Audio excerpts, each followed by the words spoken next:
Thanks for joining us. I'm Beverly Thompson. Time now to go behind the headlines for a look at some of the stories creating buzz this week, starting today with a man being punched and misidentified as a kidnapper on social media after trying to help a lost toddler find her parents.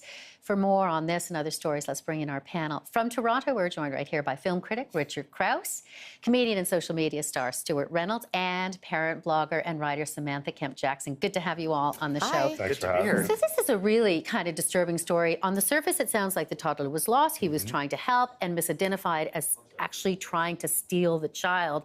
He was vilified on social media. And he's left town. He had to leave town. So here's a situation where you have someone who's trying to be a Good Samaritan, who's doing the thing that I would do, that you would do, that you would do. You see a little girl lost, a little kid lost, and you try and help them find their parents. The thing that I can't understand now is after they found eyewitnesses who said, yeah, he really was just trying to find them. He said to me, are you the parents? Can you help me find this child's parents? After that, after the police have said absolutely no way was he trying to kidnap this, the father is saying things like, well, I guess in Lakeland you can kidnap a child and get away with it. And, you know, then he goes on and says he refuses to apologize. He says, all that matters is that my daughter is home safely. Not that there are consequences for the guy that possibly saved my daughter's life or certainly saved her from being freaked out in a situation that could have been really terrible for her. This is outrageous. Okay, but there's this aspect too. You say you would help out a toddler. Of course, you know, there's a lost child. I would have. Okay, but not anymore. Let me ask you, sir, would you take a child's hand? Well, would you then pick that child That's the up? thing, right? As a parent, and I think just in general, you have to be really careful with other people's kids. You know, you can't, I think a general rule, I would never pick up someone else's kid without asking first. And the child apparently was resisting. Was resisting as well. I think you just, I'm like, pull out your phone. Call somebody. On a leash. Yeah, well, I was going to say, the whole thing would have been solved if there was a leash at the child like I was when I was a kid. Samantha, what did you think of this story?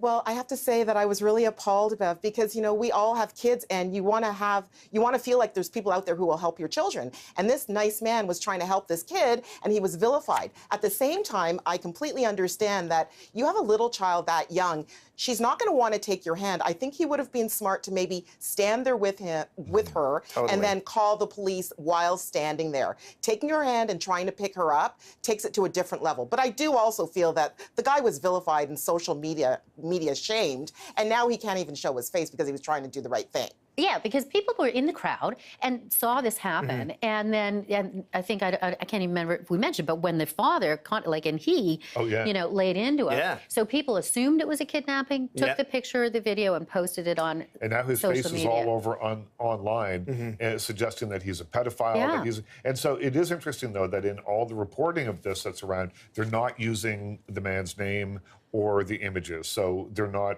perpetrating you know, this wrong. And the guy and his family are now in hiding. Yes, I know. It's so sad, right? It's interesting for people because the police are saying, and Samantha, I'll just ask you this before we leave this and move on, is that the police are saying, you know, don't jump to conclusions for purposes of social media. In other words, people should not have posted that. But that's a tough thing to call. It's a tough call because we get Amber Alerts all the time on social media, and I'm the first to share them because I always think that could be my kid. I do have to say as well, Bev, that I think that there's a gender aspect here that people aren't talking about. I think if there was a woman who took the hand of this child and walked around and said, is this your child? People would behave differently, and we need to shift that narrative in the media about men being pedophiles and women being the only ones who can be nurturers. Yeah, interesting. And so is this actually. So we're going to move on to the survey that basically took a look at how Canadians feel about Trump. And 43% have an unfavorable view of the President of the United States. And, you know, we've heard anecdotally across this country, but this is kind of a pretty substantial survey. And you wonder why it is that Canada has that view. I mean, a lot of Americans do, too. A lot of Americans still like him. What do you think? I want to know who these 43% are, and why aren't they watching TV news or reading newspapers? I mean, they must be diehard fans of the Celebrity Apprentice show. I don't know. I don't get it. I think there's overwhelming evidence to suggest that you shouldn't be a fan. Yeah. And I'm not really sure why. You know, America's lovely and America's great. I was there this past weekend, and there's so many great things about it, but I don't know. Well, for me, you know, listen, I was in New York recently. My wife was in Amsterdam recently. And separately, on two, you know, separate different occasions, we would be out. In New York, we were out. And then she had this happen in Amsterdam as well. And random people would say, can you believe what's happening in New York? Can you believe what's happening here? And they just wanted to vent, to get something off their chest. In Amsterdam, people said to her, what's going on over there? We're not hearing everything. It can't be as bad as we're hearing. So it's worldwide. I don't think it's just here. And possibly it's because the presidency of Donald Trump so far has been chaotic. It doesn't seem smooth. It doesn't seem effortless. It doesn't seem like things are happening in a way that we consider to be presidential. It doesn't appear that way. We'll see. We'll see what happens. If he makes it to the end of the 4-year term. But you did go to New York. Yeah. And interestingly enough, Samantha, and I've talked to people that I know in my circle who say, you know what, I'm not even going to go to the States because I don't like this guy. I don't know how you join the two, but I've heard that.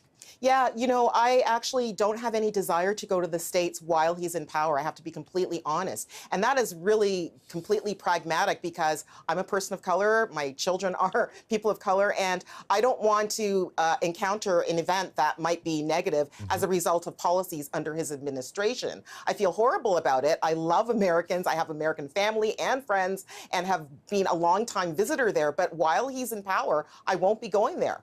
Would you go? I think the maddening thing is every time we've been to the States, I can't see any evidence of what I'm seeing on the news. I don't see like the population that's reflected by Trump and his views. Oh, I would say the difference there is that if you go to New York, for instance, where I just spent a week, and go to Trump Tower, you will see, like, that's where you will see the difference. There are barricades, there are military-style vehicles around. There's more police than I've ever seen in one place ever before. And there are people still with signs. There are people still picketing. So there is evidence of it here and there. Okay, so the ATM turns 50. 50 years ago is when we started with these ATMs. I didn't even call it an ATM back then. I think I called it a green machine because that was the first thing that we had, right? So, and I'll bring you in on this, Samantha. It's so funny because I don't go to the ATMs half as much as I used to. I rarely have money on me. Happy birthday, ATM. What do you think, Samantha? Yeah, I think it's great. I remember when the first ATMs were more publicly available. I think it was the green machine. I still remember that jingle. But I never have money on me either, primarily because every time I do take out money, my kids relieve me of it. And I use debit quite a bit, and I understand that Canadians are one of the highest debit users. So I think it's great. I don't go into the bank that often, and I think that we've really changed the way that we interact financially. And I think it's, hey, happy birthday to the ATM. Stuart, how much money do you have on you right now? Cash? $0. $0. Actually, the entire I was thinking about this last week. I had $6 in my pocket, and then on Monday I had $1 in my pocket still. So I'd spent $5 in total. Yeah, no, I rarely ever have cash on me anymore. Everything's debit. Or if you do need cash, there are. I live in Toronto downtown. There are places that don't take credit cards and that sort of thing. So occasionally you have to plan ahead. But what it made me think about, so 50 years ago, they started in Britain 50 years ago. We got them, I think, after. A little after. But I wonder, and I can't remember, and I used to have to do this, I guess, but what did you do if you ran out of money on a Saturday night? Yes. If you were out, there was no Uber to call, so you couldn't just throw it on your credit card. So true. Some places don't take credit cards. It's just, what did you do? Or Samantha, you'd run to the bank before 5 o'clock, I guess. Well, I remember, one of my very first jobs when I was just a young teenager, I used to have to get to the bank, banking hours, 3 o'clock to 4 o'clock or whatever, and then cash my little measly paycheck. And if I didn't get there, I'd have no money for the weekend. And that's the way it was. Kids don't even understand that now. Yeah, we tried to explain that to our kids as well, and it's a totally foreign concept. We pooled some money for some dinner in the newsroom a little while ago. I want to say it's like a month ago now. And I didn't have any money. So I was spotted $10. And I'm really sorry, Mark, who writes on our national news, but I still haven't paid him back because of that. But here's another thing. The tipping. How do you tip people if you have no money? Yeah, I mean, there's all sorts in terms of, hotels or... there are all sorts of little trickle-down things that you may not think about. The $5 to the bellhop that takes your bags up to the room. And I wonder if they're feeling the pinch from this. And any number of cash transactions that we might have to do in the day that we just don't think of in a regular way. Absolutely. All right, Stuart, Richard, Samantha, great to have you all on. Thank you so much for this. Thank you. Thank you.